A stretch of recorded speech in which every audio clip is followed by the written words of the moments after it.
Corona पर लगाम क्यों नहीं लगा पाए?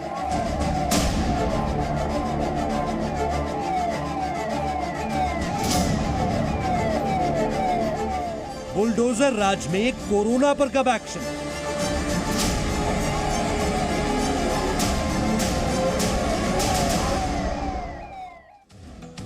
नमस्कार, मैं हूं अदिति अवस्थी। अभिनेत्री कंगना रनौत और महाराष्ट्र सरकार के बीच टकराव और एक्शन की रफ्तार अब मिसाल बन गई है। कंगना की सरकार विरोधी आवाज के बाद उनके खिलाफ जिस तेजी से कार्रवाई हुई, अब मुंबई की जनता सरकार से सवाल पूछ रही है।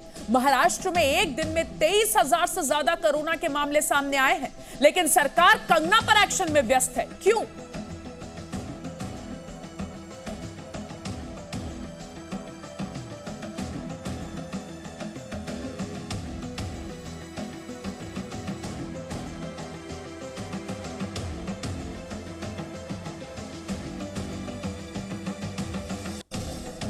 तो एक दिन में कोरोना संक्रमण के सबसे ज्यादा मामले आए हैं देश में।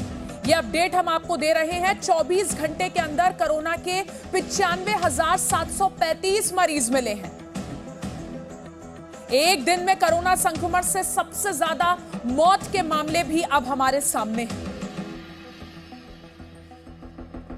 24 घंटे में 1,172 लोगों की कोरोना से शिकार होने की खबर भी मिल रही है।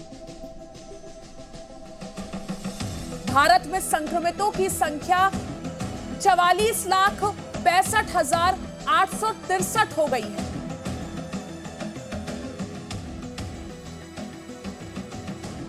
तो ये देश भर में कोरोना के आंकड़े आपको दिखा रहे हैं। इन आंकड़ों में एक अहम राज्य जो शामिल है वो महाराष्ट्र भी है, लेकिन महाराष्ट्र में तो बीएमसी और सरकार कंगना के दफ्तर पर बुलडोजर चलाने में ज्यादा व्यस्त है।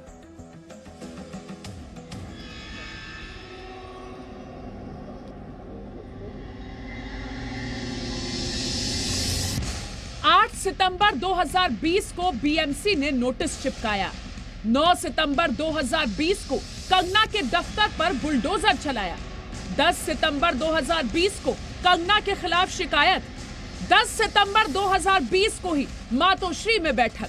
ये तस्वीरें महाराष्ट्र सरकार की उस ताकत की हैं जो कंगना के खिलाफ झोंक दी गई है। एक के बाद एक कंगना के खिलाफ सरकार का एक्शन और फुर्ती काबिले तारीफ है।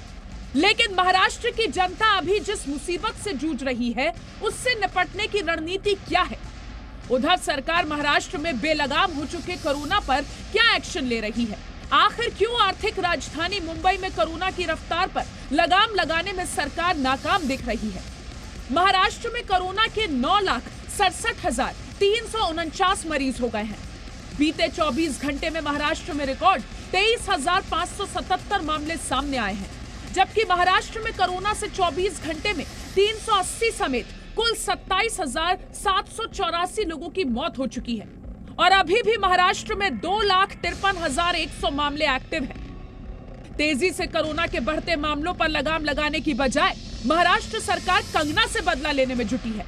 जिस रफ्तार से कंगना के खिलाफ एक के बाद एक कार्रवाई की जा रही है, उससे महाराष्ट्र सरकार के कामकाज के तरीकों पर ही सवाल उठ रहे हैं। बीएमसी ने जिस रफ्तार से कंगना के खिलाफ 24 घंटे में कार्रवाई की, ऐसा पहले बीएमसी के इतिहास में कभी नहीं हुआ। और अब आपको एक रिपोर्ट दिखाते हैं कैसे बीएमसी ने पक्षपातपूर्ण काम किया है, कैसे नोटिस के केवल 24 घंटे में कंगना का दफ्तर तोड़ने वाली बीएमसी बाकी अवैध निर्माण में देरी करती है। भारी भरकम बजट वाले बीएमसी की वजह से मुंबई में कैसे इंफ्रास्ट्रक्चर खराब हालत में है। बीएमसी बृहन मुंबई नगर पालिका यानी देश की सबसे अमीर नगर पालिका, जिसका इस साल का बजट 33,441 करोड़ रुपए है। मुंबई की सड़कें गड्ढा मुक्त हो, ये जिम्मेदारी भी बीएमसी की ही है। सीमेंट और डामर की सड़कें बनाने के लिए बीएमसी का बजट 1,600 करोड़ रुपए है। लेकिन मुंबई वालों से जरा पूछ कर देखिए, सड़कों में गड्ढे हैं या गड्ढों में सड़क है। एक रिकॉर्ड भी बीएमसी के नाम है जो आपको जरूर जानना चाहिए।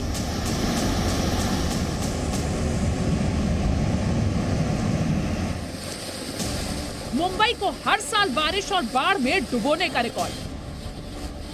कोई पूछे बीएमसी से कि क्या सड़क पर गड्ढे भरने में भी ऐसी ही फुर्ती दिखाती है जैसी कंगना रनौत का दफ्तर तोड़ने में दिखाई? क्या मुंबई के अवैध निर्माण तोड़ने में भी बुलडोजर लेकर ऐसे ही निकलती है जैसे कंगना का दफ्तर तोड़ा? बताए बीएमसी कि क्यों बार बार मुंबई में जर्जर इमारतों के गिरने की खबरें आती हैं? क्यों हादसों को रोकने में नाकाम रहती है बीएमसी? लेकिन बीएमसी को तो सरकार के हुक्म की तामील करनी थी, लिहाजा उठाकर बुलडोजर और हथौड़े कंगना के दफ्तर पर चला दिए। वहीं जब अब कोरोना की वजह से राज्य की हालत बदतर है तो सरकार कार्रवाई क्यों नहीं कर रही है? इसलिए अब जनता पूछ रही है कि मुंबई में कोरोना से जंग जरूरी या कंगना से? ब्यूरो रिपोर्ट, जी मीडिया। और कोरोना के बढ़ते मामलों को लेकर महाराष्ट्र सरकार और मुंबई में लोग परेशान हैं और लोग सरकार से सवाल कर रहे हैं कि कंगना से एक्शन लेने में इतनी जल्दबाजी दिखाई, कोरोना से एक्शन कब? जो अपनी महाराष्ट्र गवर्नमेंट है उसने उतना ही ध्यान कोरोना के ऊपर देना चाहिए जितना ध्यान वो कंगना रनौत के घर तोड़ने में लगा। सो आई फील कि उससे कुछ महाराष्ट्र थोड़ा आगे बढ़े और कोरोना के पेशेंट्स कम हो, which is very important at this point of time. Corona तो उनसे रुक नहीं रहा है और शायद मुश्किल भी है, तो फिलहाल तो वो कंगना के पीछे पड़े हुए हैं। महाराष्ट्र की छवि बहुत, महाराष्ट्र सरकार की तो भी बहुत ज़्यादा खिल्ली उड़ रही है सब जगह।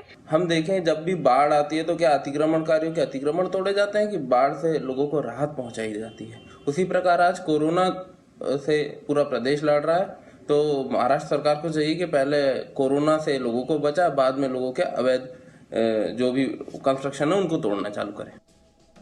और अब हम आपको मुंबई के बढ़ते कोरोना मरीजों का ग्राफ दिखाते हैं, आपको बताते हैं किस तरीके से लगातार जो कोरोना के मरीज हैं वो बढ़ते जा रहे हैं। बीते 10 दिनों के आंकड़ों पर अगर हम नजर डालें तो रोज जो केसेस आ रहे हैं वो बढ़ते जा रहे हैं।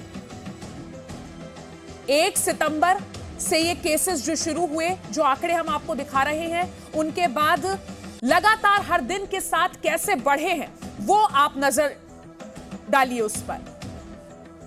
1 सितंबर 2020 को कोरोना के केसेस और उसके बाद 2 सितंबर, 3 सितंबर, 4 सितंबर किस तरीके से केसेस बीच में घटे और उसके बाद दोबारा से ये रफ्तार बढ़ी। तो मुंबई में कोरोना के केसेस अगर आप एवरेज निकालेंगे तो बढ़ते ही नजर आएंगे।